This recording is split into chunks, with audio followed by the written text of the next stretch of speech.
Bonjour les CM2, aujourd'hui vous allez travailler en maths sur le passage de la fraction décimale au nombre décimal. Donc je vous ai préparé trois petits dessins, des unités coupées différemment en nombre de parts. Donc le premier dessin, qui est là, la première unité, c'est un carré, on retrouve à chaque fois le carré.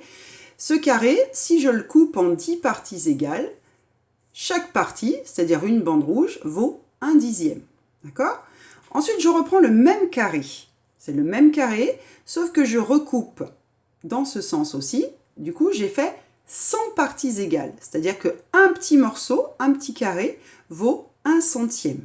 Et si je reprends ma bande rouge de tout à l'heure, là, mon dixième, 1/10, si je compte, c'est la même chose que 10 centièmes. Il y en a 10 pour faire 1/10 ici.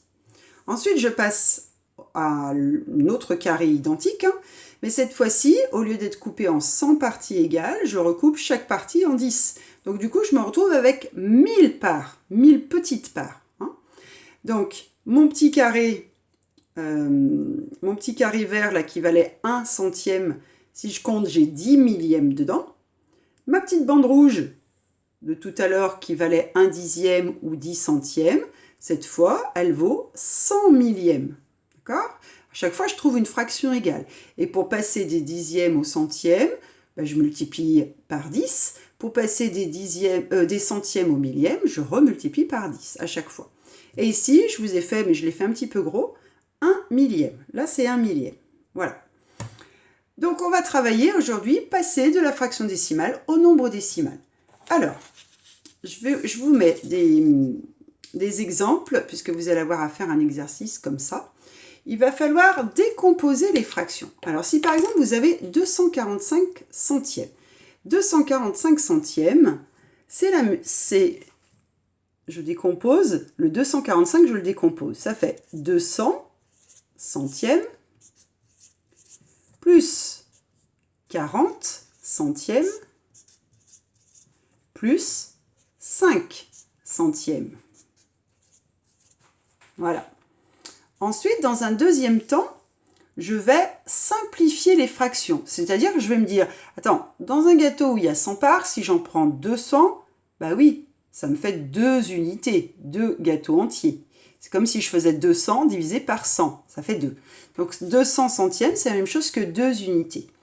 40 centièmes, vu qu'il y a beaucoup de zéros en haut en bas, ça fait beaucoup de zéros à écrire, on va essayer de le simplifier. 40 centièmes, si je me réfère à ce petit tableau-là, ça fait 10, 20, 30, 40. Ça fait 4 lignes rouges. Ça ferait 4 lignes de dixième.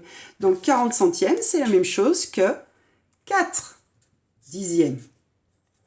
Et 5 centièmes, je ne peux pas le simplifier. 5 centièmes, c'est comme si j'avais 5 petits carrés verts comme ça, là.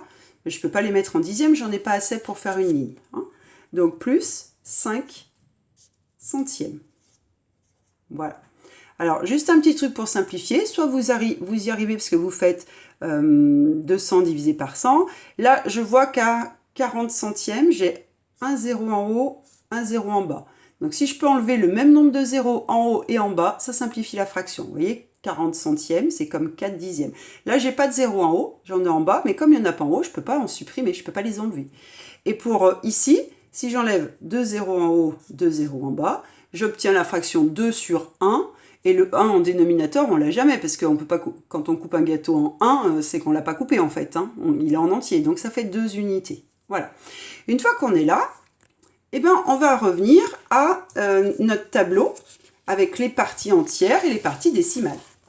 Je vous montre le tableau. Voilà. Il est là. Peut-être que je vais me mettre un peu plus haut pour mieux voir.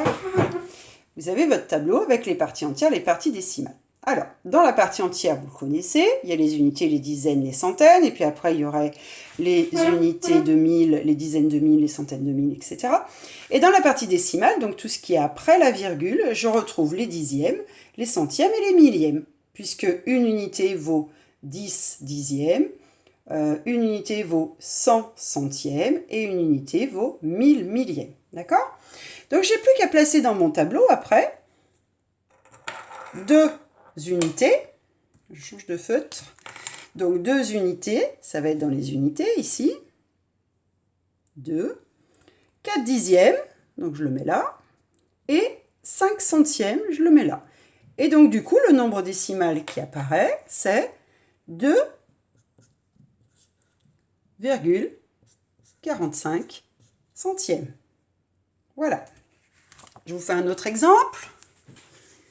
Si j'ai 272 dixièmes, je fais pareil que tout à l'heure, je décompose le 272. Donc, ça me fait 200 dixièmes plus 70 dixièmes plus 2 dixièmes. Je regarde les zéros que je peux enlever. Là, j'en ai un en bas, un en haut. J'en ai deux en haut, mais je ne peux pas en enlever deux puisqu'en bas, j'en ai qu'un. Donc, ça me fait 20 divisé par 1, c'est-à-dire que ça fait 20 unités. Là, un 0 en haut, un 0 en bas, ça me fait 7 sur 1. 7 divisé par 1, c'est-à-dire que ça fait 7 unités. Et 2 dixièmes, je n'ai pas de 0 en haut, je ne peux pas le simplifier. Plus 2 dixièmes. Oups, ça bouge un peu, je suis désolée, mais c'est pas facile. Voilà. Et donc, je me retrouve avec 27 unités plus 2 dixièmes.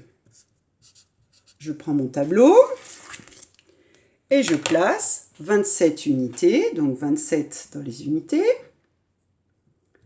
Comme ça, alors bien sûr, 27 unités, c'est 2 dizaines et 7 unités, on ne met pas les chiffres dans la même case. Hein. Et c'était combien? 2 dixièmes, donc 2 ici. Et donc, ça fait 27,2.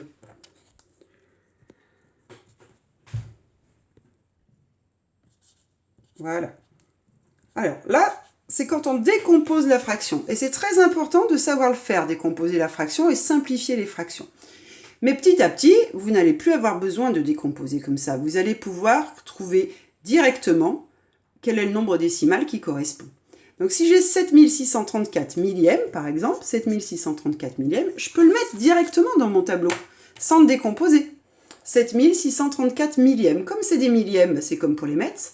Je vais mettre le dernier chiffre dans les millièmes. 7634, je dis. Alors, hop. 7634. Voilà. Et je me retrouve avec 7 unités et 634 millièmes. Ça fait donc 7 unités